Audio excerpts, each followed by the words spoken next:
Okay, so I'm going to go back into the source code, and to save ourselves a bit of time, what we can do is we can copy all of the HTML markup we just made there, and we can paste it. So I'm going to highlight the whole thing, press Control C, and then I'm going to copy and paste it about 5 times below. So Control V to paste it, or you can right click on your mouse and paste it in that way.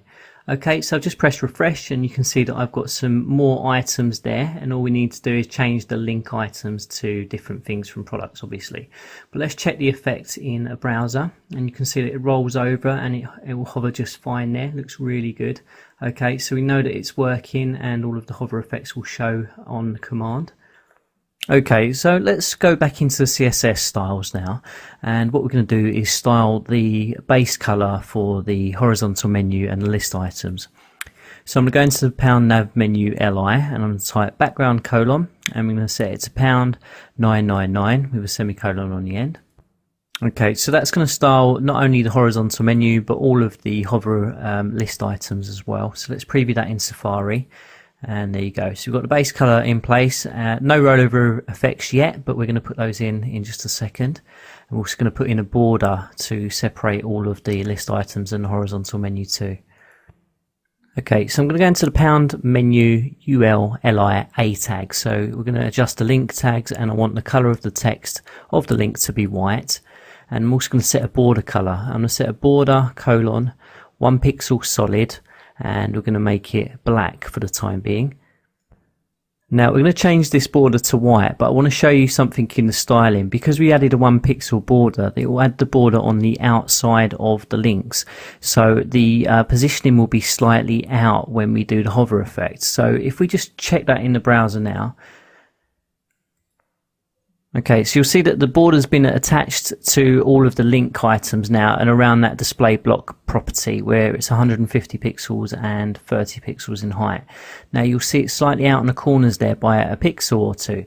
So what we'll do is we can go back into the CSS, and where we've set the absolute position to a top of 30 pixels, we can either set that to 32 or 31 pixels. I'm going to go for 32 pixels because there's obviously a pixel on the top and a pixel on the bottom, and we'll preview that in the browser as well. And you can see that it's fixed the problem now. It's now been adjusted and it's all sitting quite nicely.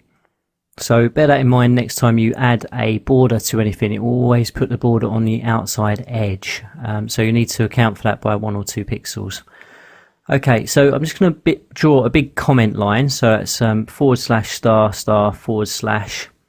and we're going to put in a nav menu li hover, and we're actually going to style the hover effect now.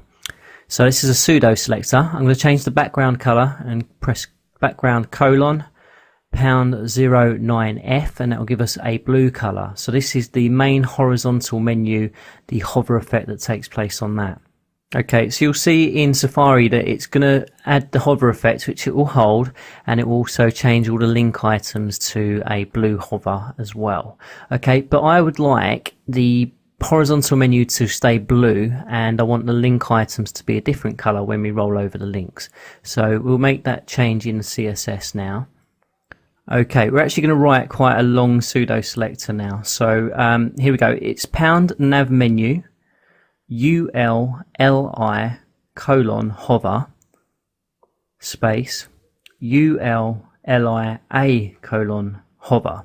Okay, now it's quite a mouthful there, but this is actually going to change the hover effects of those links and keep the other hover effects in place.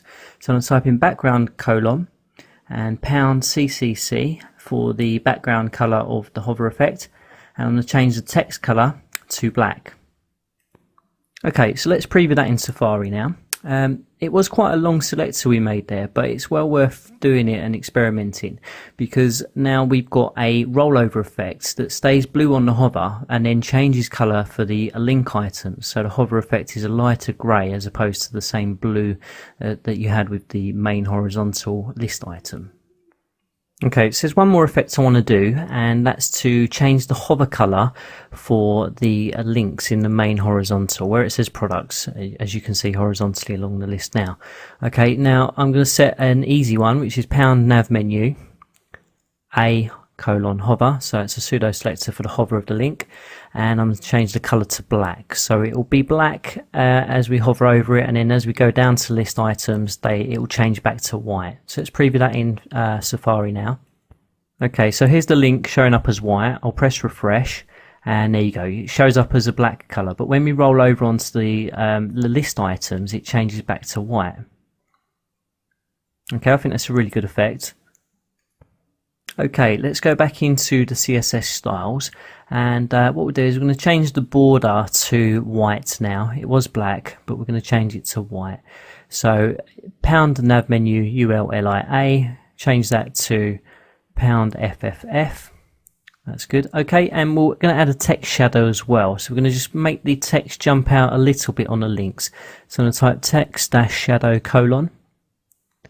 I'm going to set the text shadow to 1 pixel on the horizontal and vertical, 1 pixel blur radius, and a color of black. Okay, so I'll just preview that in Safari. Click to save the changes. And there you go. A really nice looking menu. Some really good hover effects there. Different hover effects as well. Different color changes. Looks really, really good. Okay, now we've finished the menu, what we need to do is, earlier on we floated the list items to the left. Well, we need to contain the float. So if I click on the div ID wrapper, you'll see that the element is there. The wrapper div is there, it's collapsed. So we need to contain the float so it wraps around the whole of the nav menu. So I'm going to go down to the bottom, and just before the end of the nav menu div, I'm going to create a class, a BR class equals, and I'm going to call it clear float with a capital F. Okay, now I'm going to go back into the CSS, and I'm going to create the class for the clear float class, and I'm going to type dot clear float, and I'm going to set it to clear both. So it's going to clear on the left, and it's going to clear on the right also. While I'm there, I'm also going to set the margins to 0, and I'm also going to set the padding attributes to 0 as well. And we'll just click refresh, and then we'll click back on the wrapper div, and you'll see that it now encompasses the whole of the nav menu. Okay, that's the tutorial finished. All I'm going to do is change all of the names on the horizontal menu now, add different list menu items, and then I'll preview it back in the browser. So I'm just going to pause it while I do that. Okay, so here's the finished drop down menu. Smooth scrolling, quick loading, great effects, pure CSS rollovers. Okay, I hope you enjoyed this tutorial. It's James from dreamweavertutorial.co.uk, and I'll see you next time.